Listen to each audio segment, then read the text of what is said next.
Good afternoon, Alastair. Thank you very much for joining us on the Insurance Broker podcast. I'm really grateful to have you here. Thank you, Sarah. So we've obviously had a few chats offline, and I think your career history and your background is incredibly interesting, but also really quite pertinent probably to a lot of people listening. And I think if people are making the jump or thinking about making the jump at the moment from employed to starting your own business, then this would be really interesting for them to listen to. So I wonder if you could give us a bit of an overview of where you are now, how you came to be here, and what scary decisions you made along the way. Yeah, sure. Well, I've been in insurance now for just over 20 years, having left school after doing A-levels, like I think a lot of people in my industry tend to do. A lot of people sort of fall into insurance, I would say, rather than it being a first choice career. But yeah, so I've got varied background in terms of broking and underwriting. Worked for brokers for a number of years, and then moved into underwriting, worked for a large insurer down in Bristol, and then more latterly for an MGA. I started doing my insurance exams after a few years when I kind of realised that this was going to be my career, so I might as well try and make the best of it and give me the best sort of possibilities. So I did the ACII and then became chartered, and I think that's been helpful for me, certainly doing what I do now. But I got to a point where, certainly working for an underwriter, you can see a lot of what brokers do, some good and some bad, and it started giving me ideas about wanting to do it myself. And eventually took the leap 3 years ago to set up as an appointed representative of 10 Insurance. So one of the things that I found really interesting about your background is you weren't in the sort of account exec role, so you didn't have a book of business to bring over. You started literally from scratch because your background, you came from an underwriting role. Is that right? Yeah, that's right. So I think traditionally, if people do what I do, like you rightly say, they start off as an account exec, or they are an account exec of a broker, and they have a book of business, their clients that maybe they can take with them. Obviously, they'll have a covenant for maybe, let's say, a year, but they'll work their covenant, and then after that time, bring their clients across. So I guess you've got a bit of a safety net, if you like, when you're doing what I do, that you are going to have that. So it was really a leap of faith, having come from underwriting and having zero clients and no income, and knowing that there would be zero income, to sort of day one with a blank page and just going for it, really. But I think that it's a real motivation for you because it's quite scary, really. So that's a real big motivation to know that you've got no leads. You know, it's down to you to bring the business in. So it was scary, but it was exciting as well.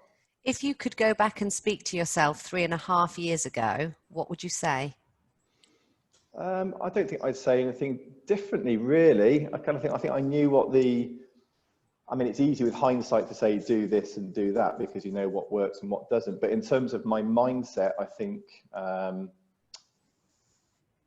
if anything, I'd say you've got to even more, not aggressive, that's not the right word, but even more, no one's going to give you anything. You've got to work hard for it and focus. Yeah. And a lot of what I've done as well, I've learned a lot in the last 3 years about business and particularly about sales and marketing. And that's been the biggest thing I think I've learned in terms of, as I said, I've done my exams. I was always confident that when I was speaking to clients that I was giving them good information and I was giving them a good service. But when you set up as your own and you set up your own business, you're not just an account exec. You have to do marketing, you have to do accounts, chasing premiums, admin is everything. I think that's probably the thing that has been the biggest eye opener, I would say, in terms of doing what I'm doing. That it's not just the insurance. Yeah. What would your because I also, having run my own business, obviously Boston Tullis is ours, and I've run a number of other businesses, still running a couple as we speak, and I am learning something new every single day in respect of business objectives, strategy, marketing, sales, and I find it really interesting. What's been the highlight of your new knowledge for you? What would you say to somebody who's thinking about starting to go and focus on, to learn about? I would say definitely the marketing side, and in terms of there's so much out there on YouTube and on social media and books, you know, things that I didn't even know existed. And I mean, marketing, as you know, is that's a whole big area itself. So there's so much to explore. I would just say to explore all avenues in terms of, you know, when you do your business plan, you'll have your where you think you can generate your most business, your most leads. But I would say keep your mind open to anything, any opportunities, listen to what people have done and what they say, because I think there's so many different ways that you can attract clients. They all have different problems that they want to overcome. So I think it's just trying to find out and which medium attracts each different client or potential client. So I think it's just keeping your mind open to different sources and mediums that are out there. Yeah, I think that's really good advice. And obviously from a marketing background, I second what you say. What I think is interesting is when you said you sort of most of your learning's been in like the business, sales, marketing, all of the hats you have to wear when you are in the small to medium business size category. So one of the things that we do with a lot of people, and I know we've talked about off air, is joining the dots between all of those different processes, and not just joining the dots, but joining the dots to move towards a particular objective. So that objective setting, strategizing, and then putting it all in place is quite important, but is quite difficult to do. Yeah, definitely. And I think it's very easy, and I think you do need guidance, because you can't just dip your toe in and try you've got to have, like you say, an objective that you're working towards or a target. I think just half-heartedly trying something doesn't really work. So I think absolutely, you know, and it's all got to, you know, you've got to know who your target client is. You've got to know who that is. Otherwise, if you don't know who that is, how can you really target, you know, or pinpoint your marketing campaign? So I think that's really important. Know who you want to target, why you want to target them, what you can offer them, how you can help them, and then that, I think, then gives you a really good platform for your marketing then. Absolutely. Again, completely agree with that. What about you in terms of your process planning, objective setting? Do you have a business plan? Do you do a 3 to 5 year kind of overall objective planning? How do you work that, and what do you see happening for you for your business in the next 3 to 5 years, including COVID? COVID. Yeah. So of course, yeah, I had my business plan when I first was looking to set up, which you know you'd expect to have to do, and that's something that, you know, I'm always, certainly the figures, I'm always looking at each year, looking at the business that I've earned during the year, where that's come from, and then for the future, like you say, 3 years and 5 years, what those figures are going to look like. Yeah, and obviously I target myself just like any business deal. I have my monthly targets that I aim to achieve. But yeah, every year that the plan's adjusted, I might do, and it's quite interesting actually looking back at my business plan from 2017. If I refer back to it now, sort of 3 years later, it's quite funny. Some areas that I thought I'd be really focused on and I expected to have a lot of income from, perhaps being less so. And then other areas which I thought might be incidental have been, you know, really good revenue driven areas. So it is definitely something that you need to review regularly, because, and like you say, with COVID, the environment is constantly changing. So yeah, you can't just work from month to month and just hope that business is going to happen and business is going to come in. I think you've got to constantly look at it and evaluate and change and adjust as you need to. And like you say, for COVID, that's just something at the end of last year, when you're looking at the year ahead, you know, nobody would have foreseen or planned for. So I'm not saying that you can, you know, when you do your business plans, you've got to go into that sort of detail and think what happens if something like that happens. But yeah, you just don't know. And again, I'm evaluating and looking at my business model in terms of how I interact with clients. So again, that's changing another aspect of the business as well. There's a couple of things that have sprung to mind just listening to you there. Really interesting. So I don't know if you've heard of Stephen Covey, but I've read a couple of his books, and one of his mantras is "Start with the end in mind," which I think is quite a powerful saying if you're thinking through on a business objective. So talk to me about your reason for going AR rather than directly authorized from the offset. Yeah, I mean, it's quite funny because I kind of always thought longer term that maybe the sort of directly authorized route would be perhaps what I wanted to do. Just I guess that was just perhaps brokers I'd worked for, or I don't know, a sense of tradition. There's nothing more than that. But having sort of explored it further, the AR model is a brilliant model, certainly for if you're starting out in the early days. Obviously, to be directly authorised by the FCA, can be quite a long process. It's quite a lot of red tape, as you'd expect, in terms of the compliance side of things. And but I wanted just to hit the ground running. Really, I knew what I wanted to do, and the thought of waiting maybe 9 months to a year, for example, didn't really appeal to me. So I spoke with 10, and they were really supportive. They look after the compliance side really well, which means that I can just focus on going out and winning business and not worrying that, oh my God, what if I do a big breach of the FCA or do something I shouldn't, because they're monitoring, the work that I do, so they can make sure that I'm compliant. Yeah, it's a really good model if you're setting it. And also I didn't have, there's no sort of investors, or I haven't got sort of deep pockets that I could rely on in terms of that perhaps waiting period when you're waiting to be directly authorized. So it means it's a very quick process really, and you can just you become an AR, do all your checks through the principal, and then you can hit the ground and start trading. Do you think in the future your long-term planning might be, as you grow, to look at direct authorization, or not in any immediate plans?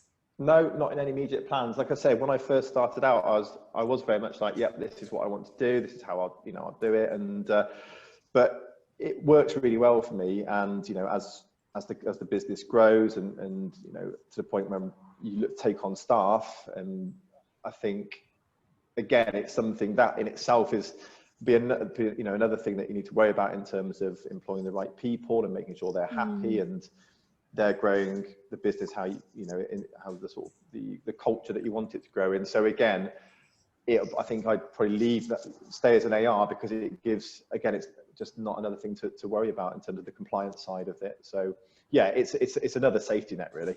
Yeah, it makes a lot of sense. Just on thinking through COVID, which I think is going to be here for a little while longer, it's opportunity and challenge, both sides of the same coin.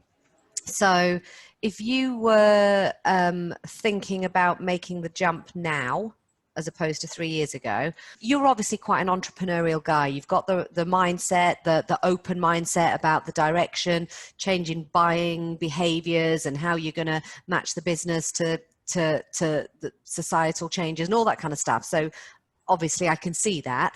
What I'm wondering about is what your angle might be now, or what you'd be talking to people about who are thinking about doing it, because it's a scary time, but also the most opportunity comes out of these type of environments. What are your thoughts?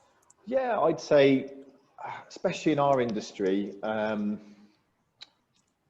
think, at the end of the day, people are always going to need insurance.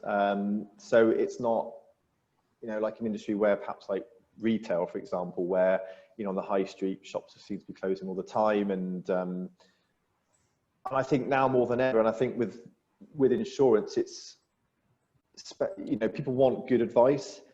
And I think brokers, especially at the moment with the whole, with the FCA test case with the business interruption,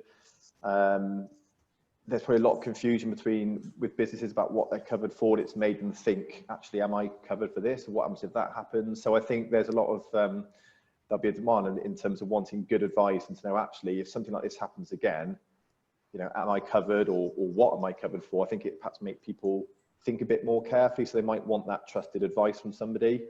So if somebody was thinking of doing it, I would say, yeah, absolutely. And also the fact people now, I think, are wanting to work from home more. it's opened everybody's eyes up into how you can work from home as well. So I have an office. I'm in the office at the moment. How long that will last for, I don't know. But because I've got a young family and just working from home, it's hard with kids around and stuff. But I'm with you on that. But I think you don't need a great a big office, and there's not a huge amount of setup costs if you want to do it. You can work from home, home office, and work from there. And I think people are much more accepting of it. I've spoken to clients during this time, and as we all have, and there's been kids in the background, and people are just more accepting of it at the moment. So yeah, I absolutely say, if you're thinking of do it, go for it. Don't worry about, oh, do I need to have a big office, and do I need this, do I need that? You really don't. I think as long as at the end of the day, people want your service, can you give a good service and good advice? And I think that's the most important thing. Absolutely. How do you manage your mindset? Yeah, I think I'm quite an optimistic person. I'm quite relaxed and quite laid back. I think I always have been, and I think I try not to get too stressed if things don't go well, but I don't get too excited when things do go well.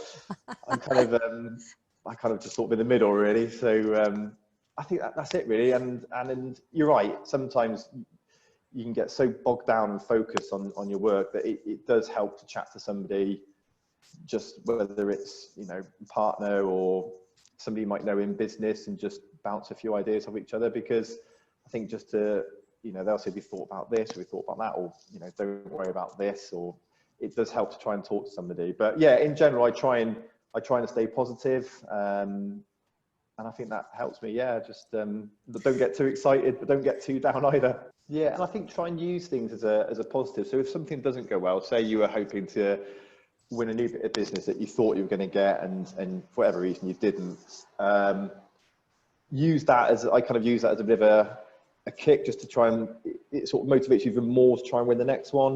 And then equally, when things are good, you win a good bit of business, it really motivates you to do it again, and gives you the confidence to do it again. Because I think certainly what I did, I think definitely when I started out, you've heard of imposter syndrome, and you just think, why are people going to listen to me, sort of thing, really. So I think that in the early days is a confidence thing. When you can start winning cases, use that as you sort of gain momentum, and use it as a positive.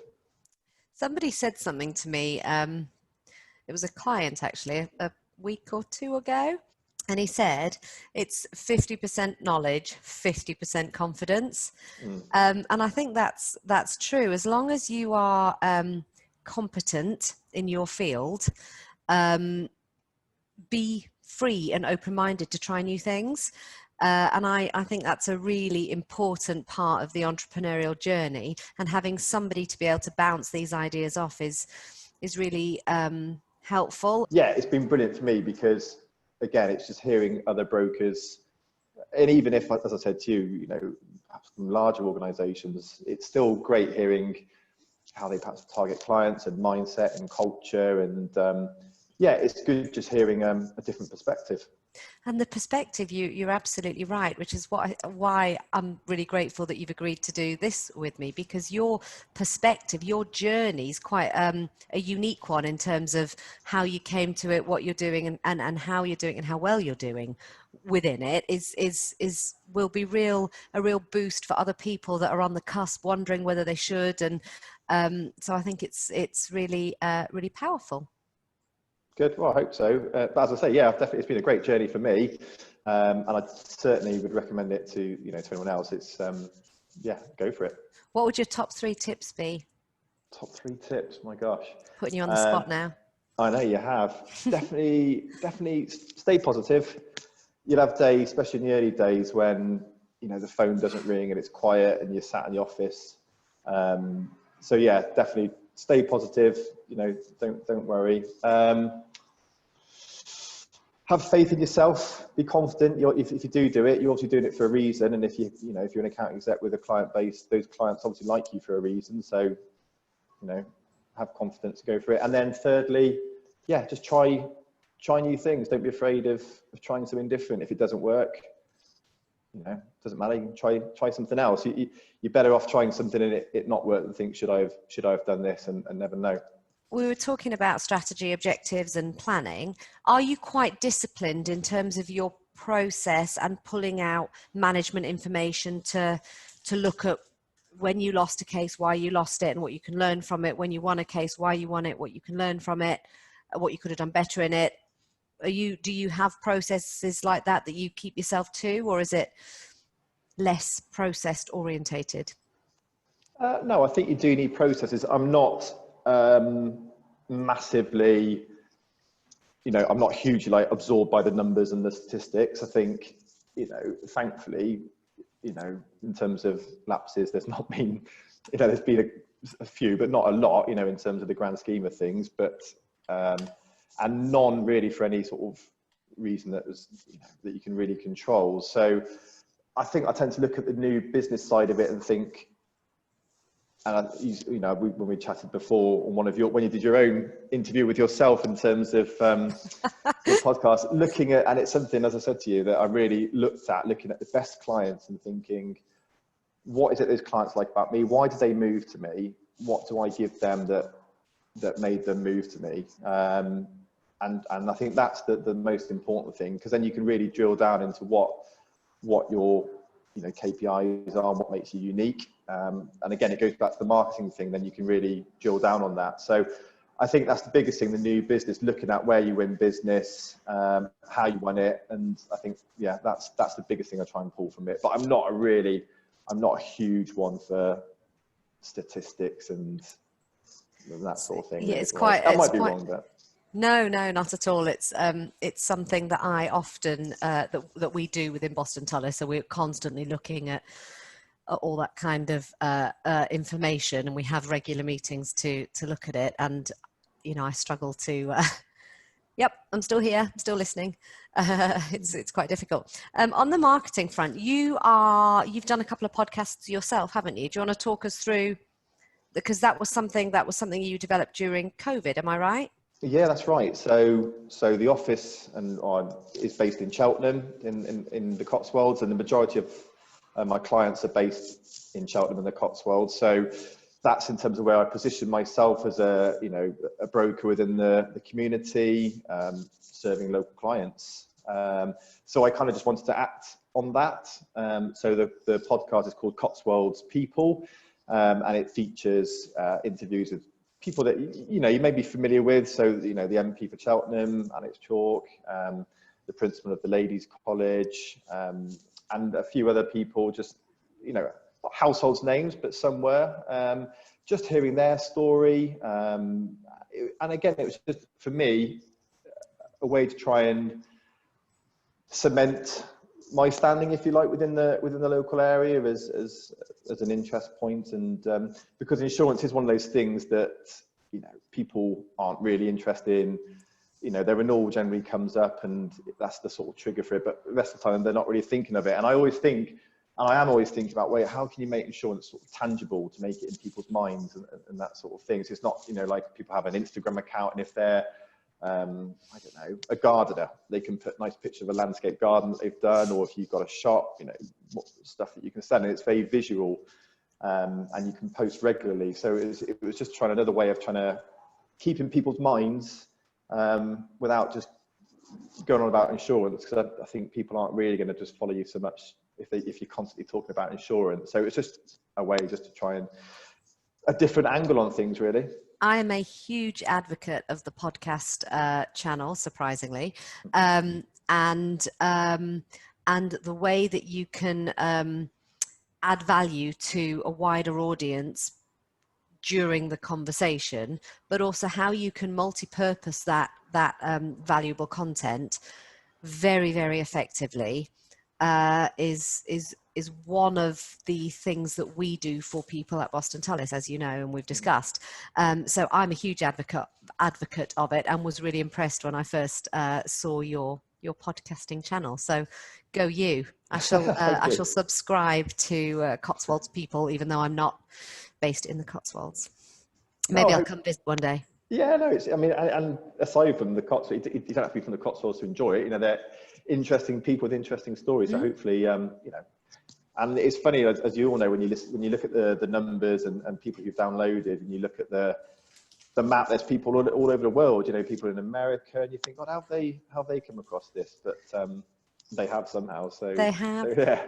But it is really interesting looking at that map, because I do it regularly, obviously, when I'm looking at the stats for the podcast.